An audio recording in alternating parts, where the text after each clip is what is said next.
السلام علیکم، ویلکم کرتے ہیں آپ کو دوستو آج کے ایک نئی ویڈیو کے ساتھ۔ فیور یعنی بخار آج کل یہ بیماری بہت ہی عام ہے۔ ہر 5 میں سے 1 یا 2 افراد اس علاماتی مرض کا شکار ہیں، جس کی وجہ سے بدن درد اور پٹھوں میں کھچاؤ بھی بڑھ رہا ہے۔ آج ہم بتانے جا رہے ہیں آپ کو اس کی وجوہات اور علامات اور اس کا نہایت ہی آسان ترین غذا اور پرہیز کے ذریعے سے علاج۔ ویڈیو میں آگے بڑھنے سے پہلے اگر ابھی تک آپ نے ہمارے چینل کو سبسکرائب نہیں کیا تو پلیز اس کو سبسکرائب کر دیں۔ معزز ناظرین، عام طور پر بخار کی حالت میں جسم کا درجہ حرارت بڑھ جاتا ہے۔ اس کا مطلب یہ نہیں کہ بخار ایک بیماری ہے، بلکہ یہ تو علامت ہے کہ جسم کسی دوسرے مرض کے خلاف لڑ رہا ہے۔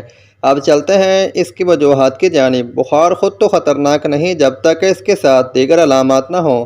جسم میں درجہ حرارت بڑھنے کی اور بدن درد ہونے کی جو بنیادی وجوہات ہیں، ان وجوہات میں سے معدے اور آنتوں کی سوزش، کان، پھیپھڑوں، جلد، گلے یا مثانے یا گردوں کا کوئی انفیکشن، یہ تمام اس بیماری کی بنیادی وجوہات ہیں۔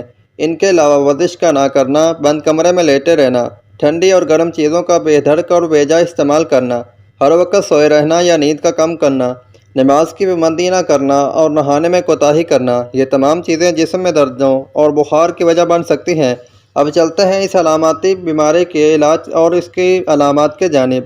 حافظہ کا کمزور ہونا، پٹھوں میں کھچاؤ آ جانا اور اس کے ساتھ ساتھ کوئی بھی کام کرنے سے جی چرانا، سستی کا شکار رہنا، ٹانگوں میں تھکاوٹ کا زیادہ محسوس ہونا اور بے چینی سی محسوس ہونا، اس کی ابتدائی علامات ہیں۔ اس کے علاوہ دوران بیماری اور بھی کئی علامات ہیں۔ فی الحال اب چلتے ہیں اس علاماتی بیماری کے علاج کی جانب۔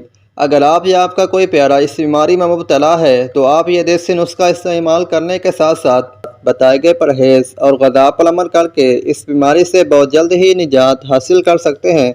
نسخہ یہ ہے: اجوین دیسی 50 گرام، گلو 30 گرام، پودینہ خشک 25 گرام، گل سرخ 25 گرام، گندھک آملہ سال 15 گرام، کالا نمک 10 گرام۔